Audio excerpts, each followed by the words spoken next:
Hey, do you want to get 2 million subscribers on your YouTube channel? I'm sure you do. And if you don't, you're lying to my face, people. And that's rude. Well, hey, today we're going to be talking with YouTuber and sensation Antonio Centeno. I'm going to start this again.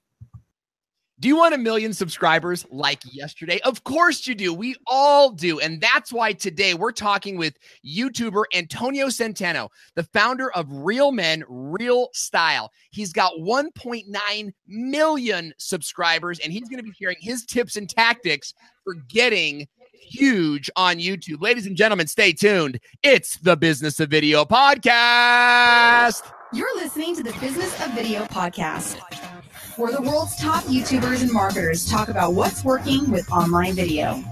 This podcast is recorded live on Facebook every week, and you can join us when you visit businessofvideopodcast.com. Now your host, Owen Video.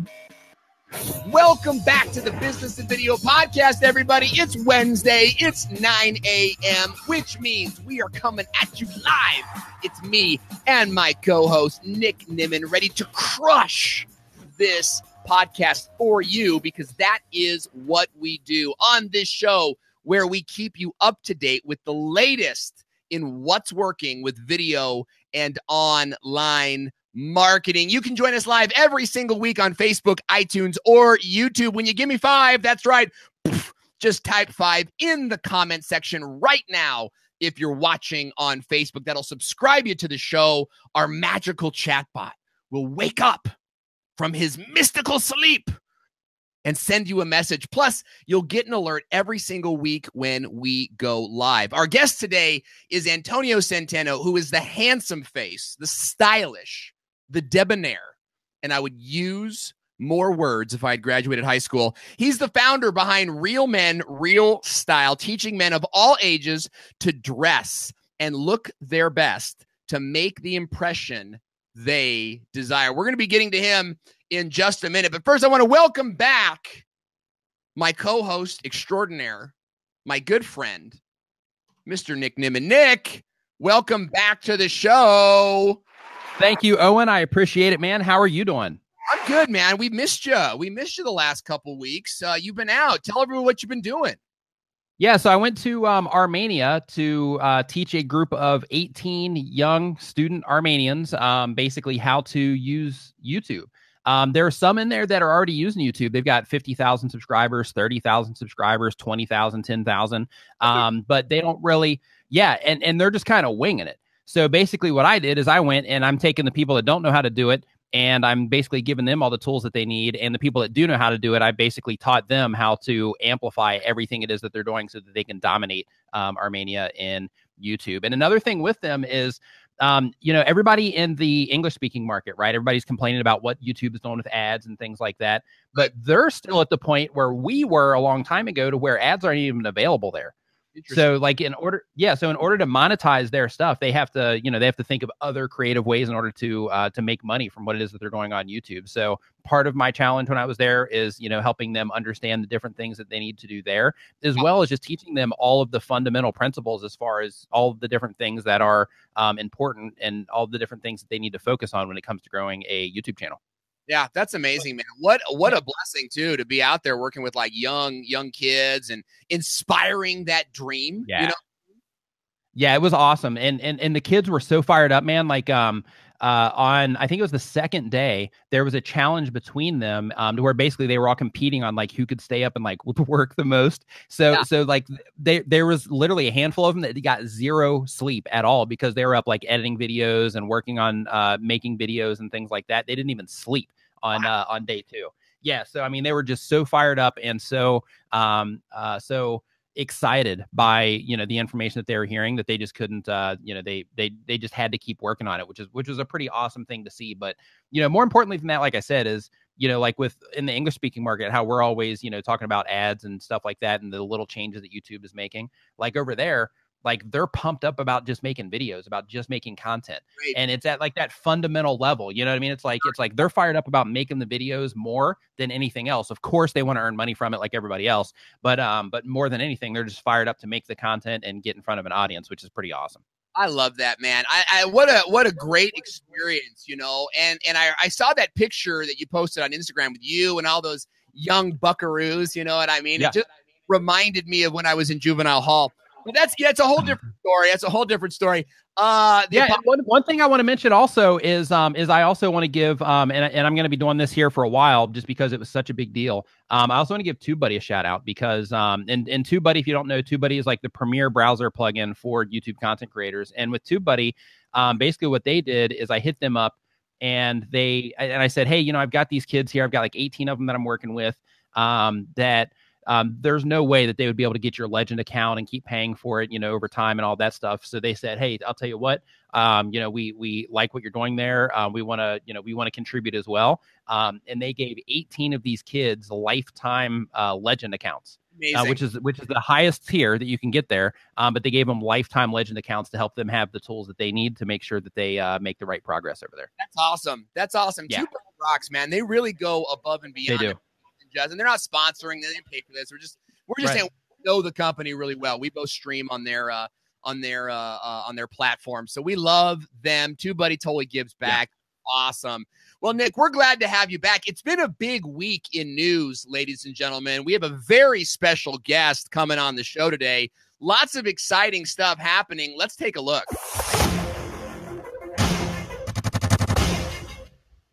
Now, Nick, I don't know if you're familiar with this. I mean, you're like me. We're at the same age, you know what I mean? And back when I was younger, there was a show called Roseanne, okay? And Roseanne was this real popular show, Emmy award-winning show. Well, ABC decides to reboot the show. They're putting Roseanne back on the air. It's been on the air for about 4 days. Just kidding. It's been a little bit longer than that. But Roseanne tweets out this racist thing, this horrible thing, and ABC canceled her show. I know. No, I know. I wonder what Roseanne would have to say about something like that. I mean, it's like, I'm so glad did she try to defend herself or anything, or like was there any like any type of, you know, was she trying to make any type of announcements of any kind or anything like that? You know what? I feel like there's been a real media blackout. So we reached out to Roseanne, and she agreed to come on to the show today. I can't believe she agreed to come on to the show today to tell her side of the story. Ladies and gentlemen, give it up for Roseanne.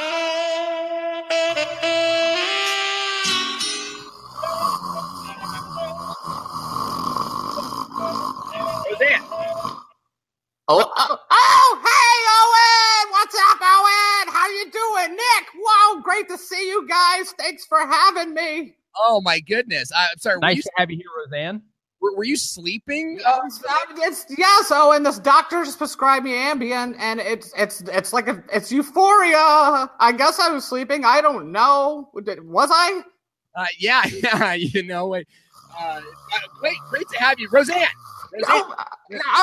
Open eyes, open! My eyes they don't work right.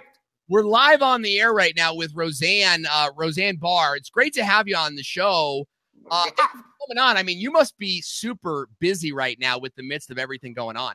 Well, now, have you heard my show was canceled? So nope, I've got nothing to do but walk dogs and hang out with my kitty cats. Oh.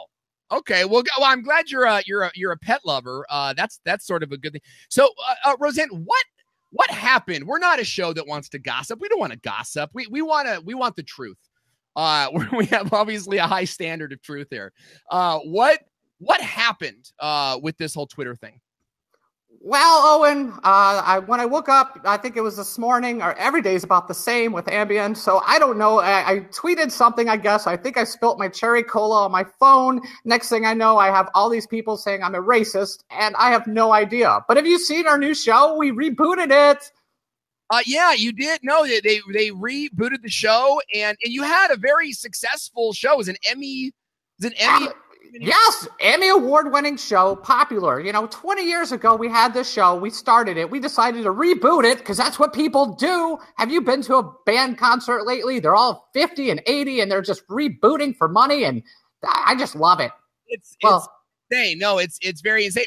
Roseanne, since I know we don't want to talk too much about these sensitive issues, can you tell us a little bit about what what does it take to run a successful show, to have a successful show? What does it take? Well, first of all, it takes a great, loving cast. You remember DJ? Yeah, me neither. I don't think anyone did. But if you have the right combinations of, Ambien, cast, fall asleep a little here and there, and pizza, I mean, it's a recipe for success. That's fantastic. Now, you use Twitter a lot to promote the show. Tell us a little bit about that. That technique.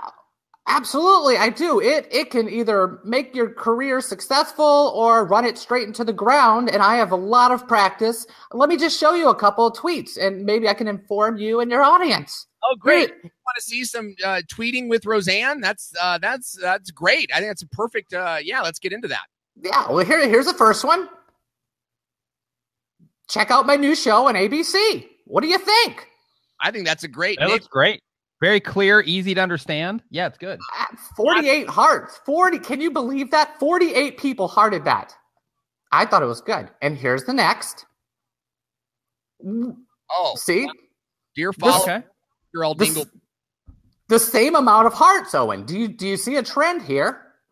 Absolutely. It's phenomenal. But if you want to be a pro tweeter, I suggest Kanye's. Look at this guy. Wow. 37,000 tweets. Yikes. Who's this Bill Cosby guy? Jeez. Yeah. That's certainly one way to go. So we're slowly, corralling out of control here. It's the Ambien. I slipped you some, Owen, in a Cosby style. But here's my favorite. It's so hip. It's what everyone likes. That's awful. Awful, Roseanne. Well, hey, I appreciate you coming on the show to share with us your tactics for tweeting. Ladies and gentlemen, give it up for Roseanne Barr. Oh, goodness. On the Business of Video podcast. Ladies and gentlemen, we've got Antonio Centeno coming up next on the Business of Video podcast.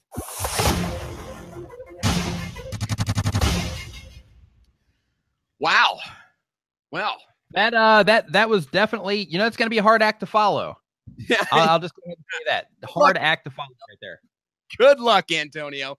Anytime you DJ joke, I think, into the show is I might have to make that a regular occurring thing. Are we ready with the sponsorship, Melissa? Hey, the show today is sponsored today by Square Video Memes.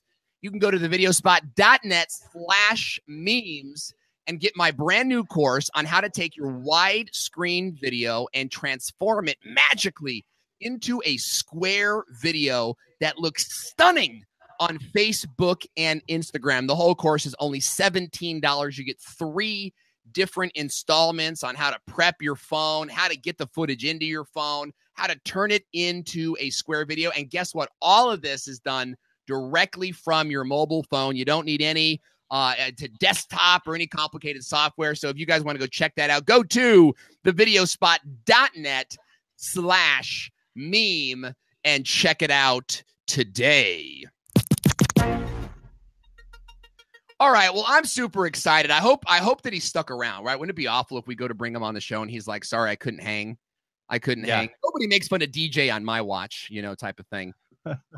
We have an amazing guest today, folks. This is a gentleman I've had the pleasure of getting to know over the last couple of months here. We were on a panel together at Social Media Marketing where we got to hang out at Clamor 2018. It's a phenomenal event for the top YouTubers in the country. I was lucky enough to sneak in as a janitor and got there.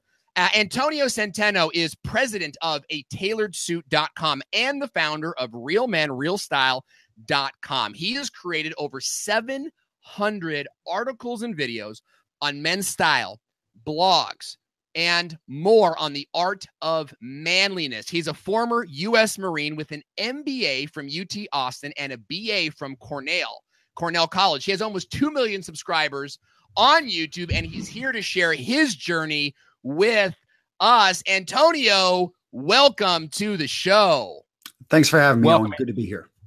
I'm so glad you made time for us today. You're one of the first big YouTubers I ever started following, back in the day. And I can see you didn't listen to any of my advice.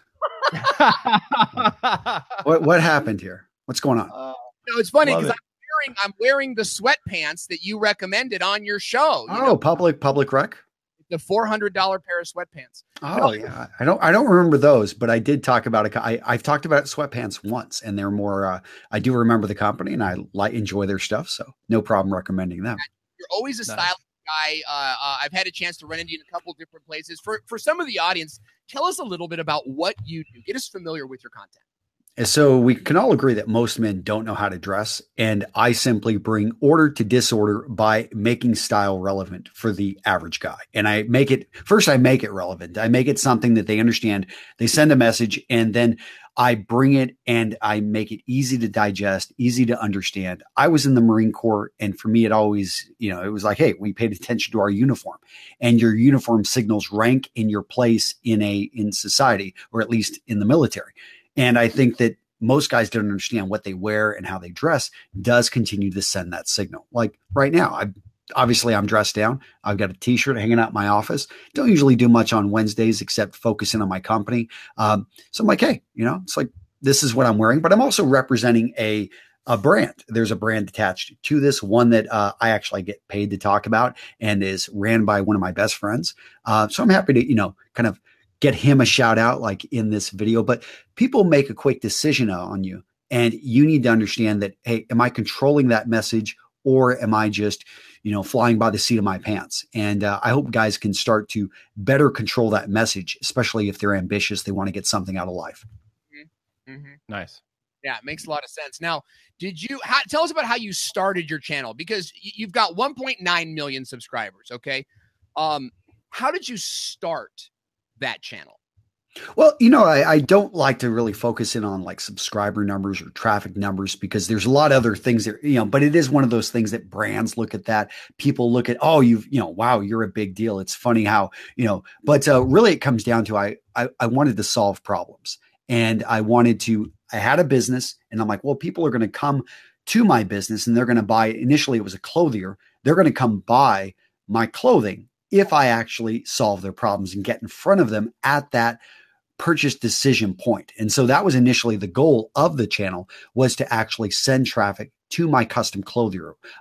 Then it morphed into a business bigger than my custom clothier. I ended up shutting the clothier down because it wasn't profitable. But what was profitable was realizing that, hey, if I can solve this problem, I can make it easier for men to understand style. I can sell information. I can sell advertising space, and I can actually create businesses from this. I created a conference. I've created a media company, and I still have Real Men, Real Style, which is kind of in of itself an individual media company. But the bigger one is now called Menfluential Media, which we work with about 25 influencers, and kind of a multi-channel network, except we're not the devil. And we actually, because we actually take care of our people, which we only have about 25 that we selectively work with, and we own that space. So that's fantastic. What are some of the channels, content-wise, that are on that network? Teaching Men's Fashion, Alpha M, Gentleman's Gazette. If you look on YouTube, all the large channels that are pretty much working with us, that when it comes to men's style, men's education, Brock over at The Modest Man. And these guys are my friends, and we just came together. I saw that we had a common issue, is that we get approached every single day by a number of companies that want to work with us, and it's not always a good fit. So do you just say no to all these people, or do we actually say, hey, you know what, you're talking about ascots. Honestly, or you sell ascots. I don't never talk about ascots. I don't wear ascots, but my friend Raphael does. Or you've got another company, they maybe sell hair product. Well, my friend Aaron, he's not going to talk about them because he owns a hair product company, but he could refer them to me. He could refer them to Jose over at Teaching Men's Fashion. And so we just found that being able to do this and then be able to vet through the good companies from the ones that maybe aren't ready to advertise. They're just starting off. They have no advertising budget, or they're simply not a great product. And to have some, so now we've got 3 people that will work full time in the sales department of that company, basically going through and vetting and making sure we've got good companies that we work with. That's fantastic. Folks, Nice. If you have questions for Antonio Centeno of Real Men, Real Style, ask them in the comments section right now. We've got a lively conversation happening. Ryan Borzo is saying, great stuff. Thank you, guys. Doing It with Jason is saying, what the heck is an ascot? We'll get to that. And I don't think you needed the extra S in there. I think you're trying to pull a fast one, Jason. Mike is saying, I've been a subscriber to Real Men Real Style for years. Antonio, you're the reason why I started my channel, Manly Man TV. Video Cards says, you've got 1.9 million plus one subscribers now. So that's great, guys. Ask your questions in the comment section below. Antonio, you started your channel with the purpose of monetizing and growing a company. What has been the biggest benefactor to you, the best thing that you've done to help your channel grow and to continue to grow over the years you've been doing it?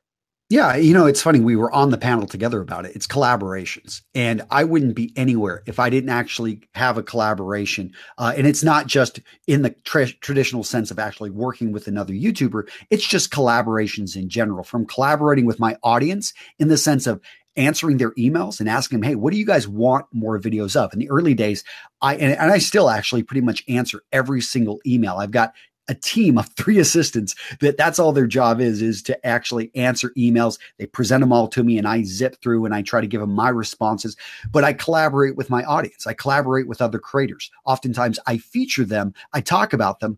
And I don't expect anything. Usually the law of reciprocity kicks in and people always try to give something back. I've created conferences from these collaborations. I created that media company, which did over 5 million last year from a collaboration. Everything I have is because I don't look at myself as an island and I'm not out there trying to take. I actually am a go-giver, which is something that's tough to do. I'm like anyone else. I'm selfish. I want things for myself. But I realize that I enjoy growing and I enjoy business when I can contribute. And then I get a lot in return from that. And I've learned to really enjoy the collaborations, the contributions, finding ways I can add value to those around me. Go giver. I absolutely love that statement. I'm actually going to steal that and use that from time to time, if you don't mind. Go it's giver a book instead of like a go getter. Man, it's an actual book. Okay, it nice. Is. Yeah, I love that. Yeah, when you said that, I'm like, oh, I'm writing that one down. That's great. But I think that's a great way to approach things, because a lot of people, when they come into situations like this, like you said, of course, there's that selfish side of things, but taking that and saying, okay, yes, I want to benefit from this, but the way that I can benefit from the most from this is by actually giving. Right. I think that's awesome. Love it. Yeah. And Nick, you brought up something earlier. You were talking about, just spending time. What country was it again that you were over in? Armenia. So it's the same thing. I spend a lot of time. My wife's Ukrainian. We spend a lot of time over there. But I've actually got one of the things I'm really proud of is a collaboration I just did with a company called Frontways. They're over in out of Belarus, and they've translated every week. They translate about 3 videos. And for them, we're talking about how can people abroad monetize? These guys are, they're selling products. They are working with me. They get half of everything, all the money that video channel makes. But in less than a year, that channel has grown from nothing to we're approaching 100,000 subs. We've got 5.5 million views. And all those guys are doing is with enthusiasm and with professionalism, translating my videos from English to Russian. And I'm reaching a whole nother audience out there. And these guys were really good at it. And they collaborated with other people. Thomas Frank over at Thomas Frank. He's got a great website or YouTube channel as well. Patrick Bet David over at Valuetainment, Grant Cardone. They're translating all of these channels with their permission, working directly with these companies. These companies are paying them in some cases for the translations, because who doesn't want to be in those other markets and dominate, kind of know that, hey, and maybe right now they're not, I have to admit, like, it's not a super valuable channel for me yet, but it's not about, Wayne Gretzky, about going to where the puck is, but where the puck will be. And I bet in 5 years, I'm going to I know in our house, we speak Russian. My wife, like I said, Ukrainian, but our kids, we raise them up speaking Ukrainian and Russian. Russian is the most dominant language, though she grew up in Kiev, which that's complicated. But basically, we know that there's almost 250 million people in the world that speak Russian. And I want to be in that market, at least, have that foothold. That's fantastic. I mean, where the puck will be. You got to think about these things, folks, as you're developing your channels. Is where is the market going to be? Is AdSense, for example, even going to be available to you? in 2 years, 3 years? I mean, what do you do if they cut, that commission again, or they change the way, what are you doing to stay free from all of that? Great tips, great mindset from Antonio Centeno. We got a question coming in from Dean Jonathan. I'm going to ask it a little bit differently here because it's a little wordy, but he's basically asking, how do you keep going through tough times as a creator? Maybe you're burnt out. Maybe your channel's not performing where you want it to perform. How have you kept going, Antonio, through those moments of rocky patches?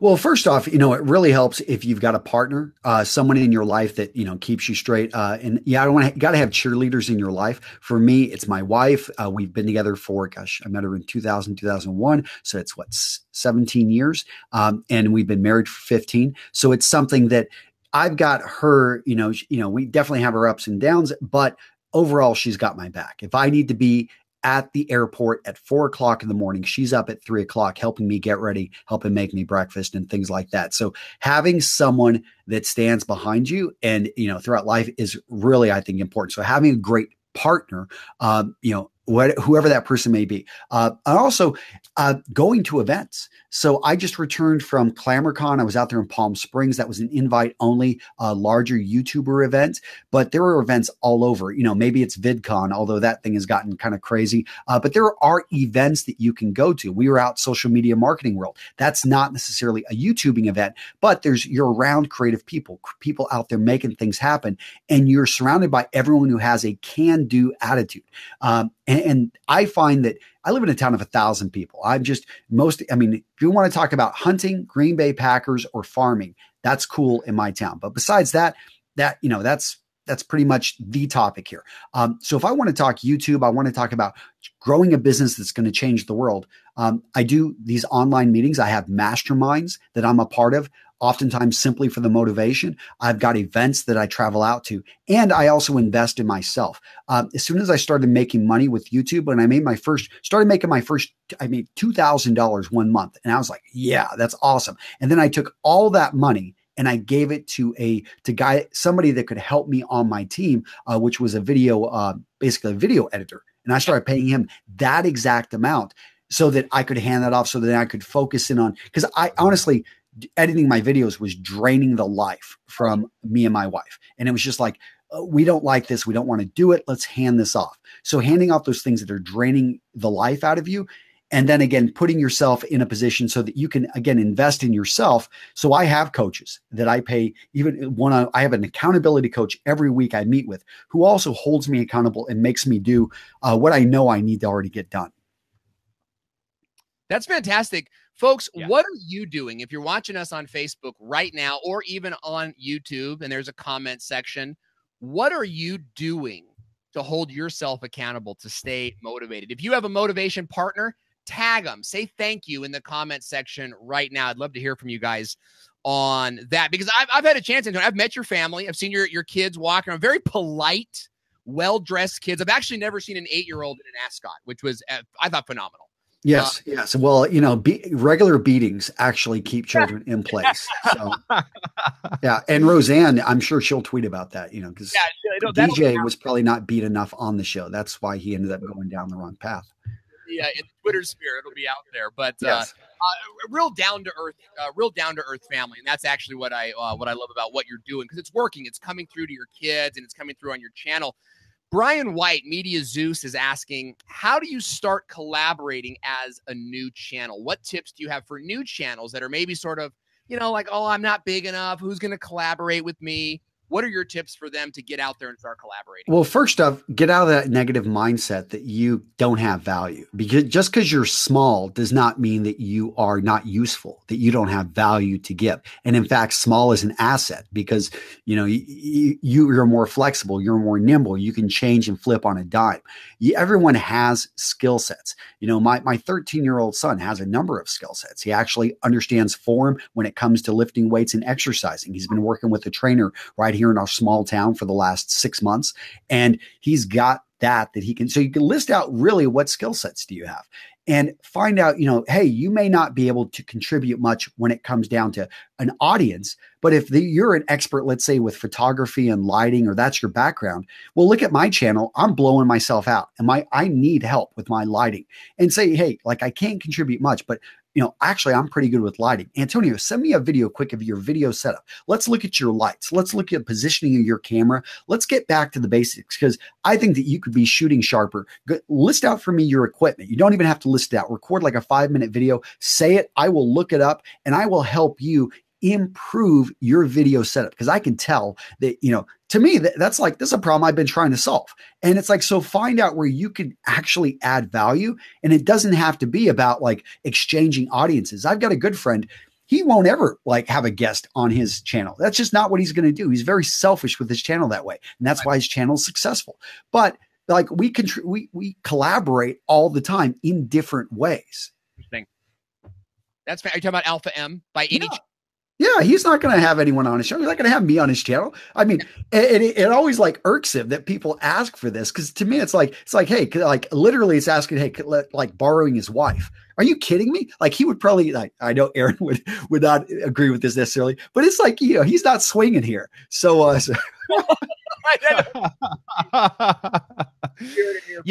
just to build on that a little bit, on another channel that I did for a while, when that channel, I think I might have had 200 subscribers on it at the time. And I actually did a collaboration with somebody who had, I think it was 80 something thousand, close to 90 something thousand, I think at the time.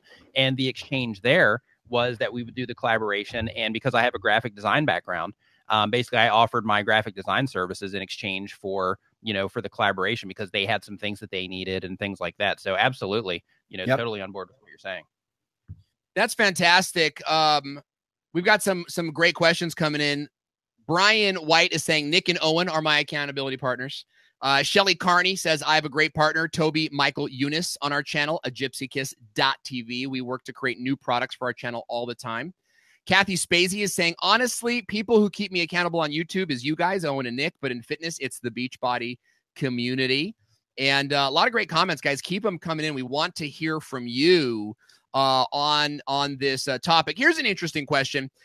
Louis Garamita is asking, I'm trying to build a channel so I can build a customer base, but in my city, people could care less about what I'm talking about. So what do I do? Should I move? Interesting question. I've got my own thoughts. Antonio Centeno, what do you think?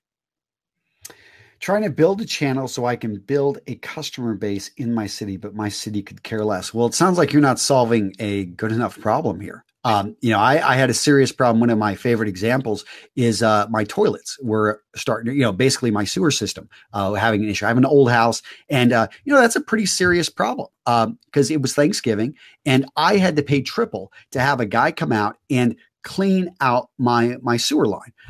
And it's a messy job. It's a nasty job. And I paid quite a bit for it, but that's much better than the problem. So a lot of people, they want to go off and do their thing and get paid for it. And that's the wrong mentality, because not everyone's going to pay you for, if someone showed up at your door and say, hey, I'll juggle in front of you, just $500. And they're like, no, thank you. And you're like, well, what's the problem? You have an issue with my juggling? Like, what? Do you not appreciate artists? You're looking at this the wrong way. Like, you juggling in front of me does nothing for me. But if you could figure out like, hey, like actually, if you returned at 1 p.m. when my kids are done homeschooling, and you could explain and tie juggling into math and make it a math lesson, and I can bring in a number of other kids in the area, maybe as a group, we would pay $500 for that presentation on juggling and mathematics in the afternoon. I mean, but you got to understand what my problem is. And it's not about you. It's about, what problem are you solving? Because everyone, honestly, they care about themselves. Like they don't care about you. And if you get that through your head and you really understand it's not about you, it's about what problem you're solving for other people, all of a sudden things become a lot easier. Yeah. Fantastic. Plus with that, I mean, if you're trying to build a customer base around people that don't care about your business and what it is that you're doing in your local area, then it's probably a good idea, if you're going to target your local area, that you come up with something to where they would care about it, because you're not going to have much business if the people that you're trying to sell your service or whatever it is that you're doing, if the people in your area don't care about it and that's who you're targeting, then it's probably I would guess that that's probably not going to do well. So you might want to pivot on what it is that you actually do instead of having to, pick up and move. Also. Yeah, it's not the consumer's fault. You know what I mean? Gary Vee talked a little bit about this in one of his video that I saw where he's talking to a guy in the cannabis field. And he's like, well, cannabis is illegal here, but we have this huge cannabis business. And he's like, well, what are you doing?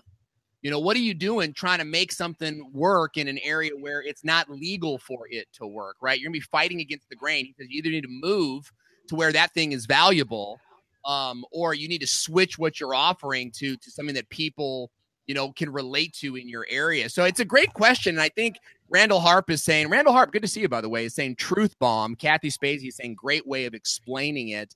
I think there's a lot of knowledge in that, guys. So stay aware of how people are responding to your product. And if you have questions for Antonio Centeno of Real Men, Real Style on his journey to 1.9, almost 2 million subscribers, ask us in the comment section.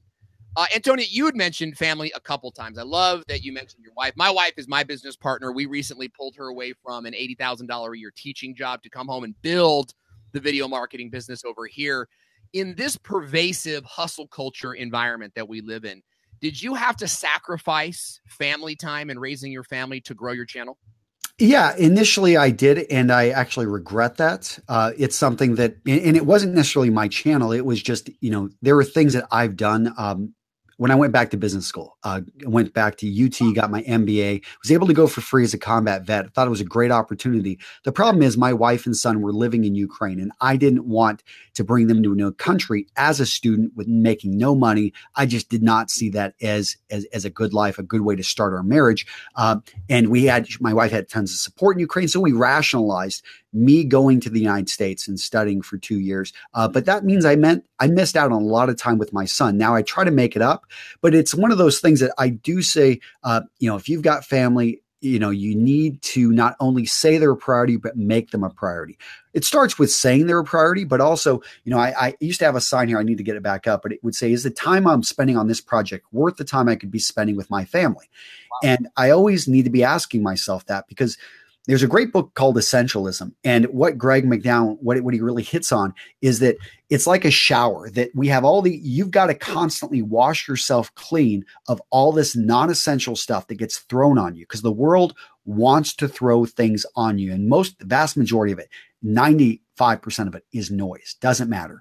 And you got to zero in on what's important, who's going to show up, at your funeral. It's not going to be, that vendor that you're trying to pitch to and you honestly know is probably isn't even a good fit for your company. It's going to be, those 4 kids or those kids that, that are going to take care of you. It's those friends that you need to give a call to, and who really, just like you, actually you're maybe in your 50s, your 40s, and you're realizing, hey, I've lost touch with tons of my friends because I got busy with life. So, I think we need a constant reminder of what truly is important and to cut off a lot of that crap. And it makes it very easy for me to say no. No is my default answer now.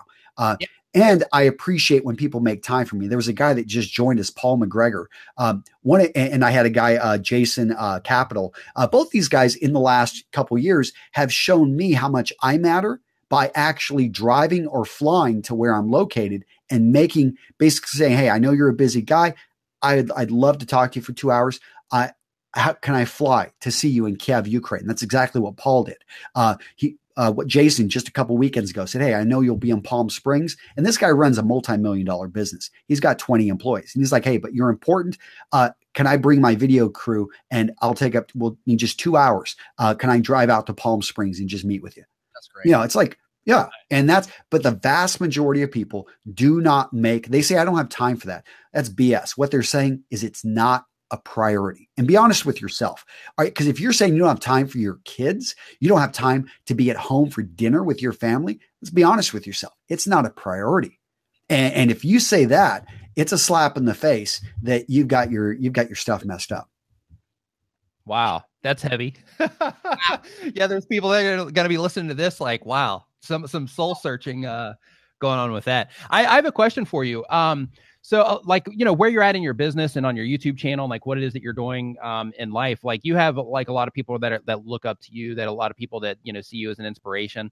Who do you look to for that kind of inspiration, for that type of motivation? Like, do you have like a specific set of people that you like to always try to consume what it is that they're doing because it inspires you or motivates you or helps you think in a different way or anything like that?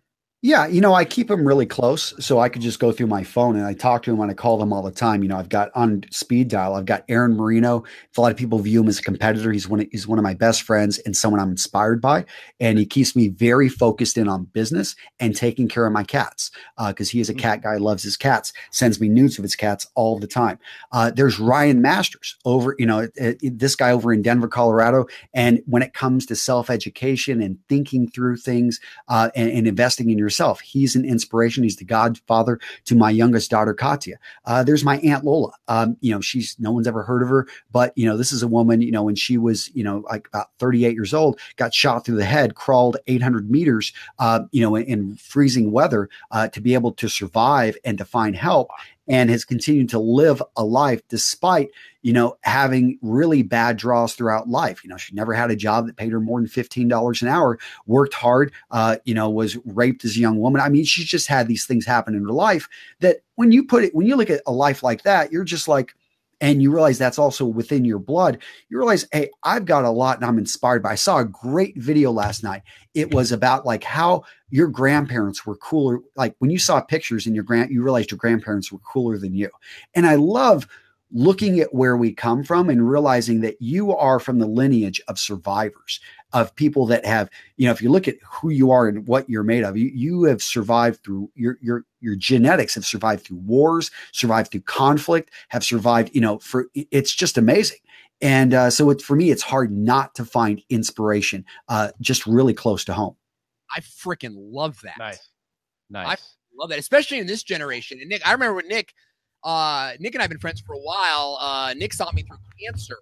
And when I announced my cancer diagnosis like 2-3 years ago, Nick writes me and he says, you have made it through, millions of years. Your genes have made it through here to this point right now. This thing isn't going to stop you. You know what I mean? I still, Nick, I keep like some of those things and I look at them from time to time when I'm feeling down. And having those people that are close to you, to lift you up and to go back and forth, I'm having a great week myself, things are great, but something happened last night around 6:00 and I was like, oh man, dang it. And it actually had to do with this podcast today. Right as I was feeling low, I got a text from Brian G. Johnson, just out of the blue. Brian G. Johnson's like, hey, just let you know, I appreciate you and everything you do. And I was just like, well, SOB, I'm getting off this couch. So, life is amazing. And so my challenge to people listening right now and to you guys is, what have you done to send out that, like, who have you called? Who have you, even if you just leave a message, and this is somebody maybe you haven't talked to for 2 or 3 years. You just want to let them know that they are a friggin' inspiration, that you love them. And that, cause like, let's be comfortable here. Like, cause you're going to want to say this to them when they're dead, but you won't be able to. And there's an amazing effect that happens here is whenever you give this, it feels almost as good, if not more, as receiving it. And so you have in your full control the ability to feel better by simply sending out and I do this all the time. I'm always just going through if I've got some time to kill, I just call up random, like people I haven't talked to. I've got like 500 and some odd people in my contacts, and I'll just call them up and just let them know how much they mean to me, how much they had a positive influence. And it feels great. And it goes both ways. That's fantastic. I love that. Guys, I want to double down on Antonio's challenge. As soon as this show is over, write someone, text someone, email someone how much you love and appreciate them and how much they motivate you. I love that because I know for me, it gets me off the couch when I'm feeling down. Antonio, it's been great to have you on the show. If we can keep you for just a couple more minutes, we got a last question coming in. Mike Desmarais, is that how you say it, Mike? Is asking, he's got a small men's lifestyle channel similar to yours, but every topic seems saturated. How would you recommend he stand out? Well, there's that whole first fabulous or you're effed. I would say that, you're exactly right. There's a lot of saturation. And that's one thing I've noticed in the last year and a half is even large creators are getting scared because there's an oversaturation. I would say take a step back and look at really like what is there a need for and how is it not being served and how can I deliver it in a way. There was a channel called I think it was Fuzzy Yellow Balls, and it was about tennis. But what these guys realized is that nobody was really taking like tennis and breaking it down simply using like a green tennis board. And they went really like kind of old school, like a very simple setup. And they were just using this green tennis, like, and breaking it down about like the best tennis matches. There's a huge need out there, but so many people, they're lazy, and I don't mean to say you're lazy, but I do mean to say that most people are, and me included, is that we don't take a step back and actually look at like, where are we putting our ladder against? And we heard that saying, in the corporate world, if you may get to the top of the ladder and realize you're on the wrong wall. You want to make, don't be getting so busy cutting through those trees that you don't take a look at the forest. And really take a step back and say, hey, what can I do different? How can I provide? And chances are you will fail, but that's part of the game. But the best part about this game is that you have an unlimited number until your time is up to keep trying again. And you want to make sure to try enough times. I think Gary V, he asked that one guy that said he tried 1 million times. Really? I mean, that's a lot of times. He's like, did you try at least 100? No. Did you try 5? No. He tried once. That's not 1 million. At least. And so give it, set up a number. I know for me, when I first started creating video, I was going to create 100 videos. I look at that as a measurable number. I could do 100 videos. Yeah, they weren't going to be great. I was going to do them fast. I batch process them 10 at a time. So 10 days, make 10 videos and keep them really short. No fancy editing, but find out, give yourself, so set that measurable number and get out there and just simply execute. And then test and look at it. Okay, did I hit that number? Did it fail or did it not?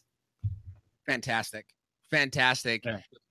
Great to have you on the show today. Before you go, can we get you to look at the camera and say, I'm Antonio Centeno and you're watching Owen Video? I'm Antonio Centeno and you're watching Owen Video. I freaking love it. Thanks so much for coming on the show today. And thank you guys for tuning in, for listening in. Do me a favor, heart bomb Antonio right now if you enjoyed what you heard on the show today. Antonio, how do we stay in touch with you? What do you prefer? Nothing, because I don't like to stay in touch with too many people. No, I'm joking. No, just reach out to me over at realmenrealstyle.com. I've got a contact form, which was featured in the book Deep Work. It was so unique. But yeah, I set up barriers because I really only want people that are serious about change reaching through to me. And so I set up barriers. But understand, if you really want to succeed in life, obstacles are there to stop other people, not you, if you truly want to succeed. That's amazing. That's going to be our meme for the week. Antonio, thank you so much for coming on to the show. We know you value your time. Thank you. Anything that you would spend some time here this morning with our Nick, audience. Owen, great to speak with you guys. Talk soon. Likewise. Wow, Nick, I feel motivated. I feel like, man, that was fired up. Yeah, that was absolutely awesome. What's funny is it's like I like conversations like this where it starts out to where it's like, hey, we're going to talk about, like doing stuff on YouTube.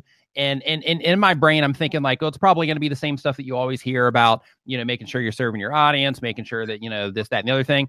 But like, it was just a completely different thing, a totally different conversation. And it was more of like an inspirational message about just making sure that you're doing the right things, making sure that you're giving instead of focusing on taking, and like all of that. I mean, it's just that was fantastic. I absolutely loved it. This one actually goes down as one of my favorites.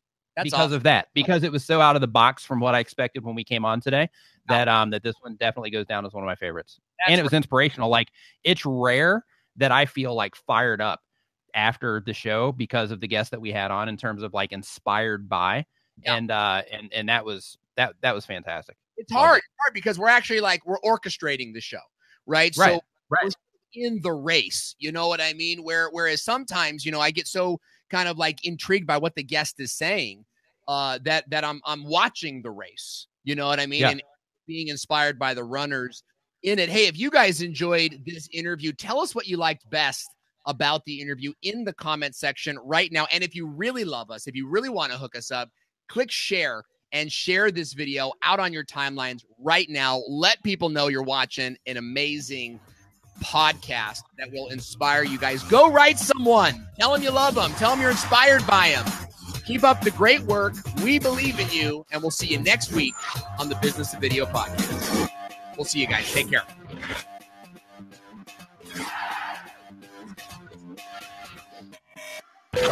Thank you for listening to the Business of Video podcast. If you like the show, give us a review on iTunes or share this episode on social media now. Join us next time on Facebook Live. Just visit businessofvideopodcast.com and subscribe to the newsletter updates. This podcast is brought to you by Tuber Tools and BizTubeAcademy.com.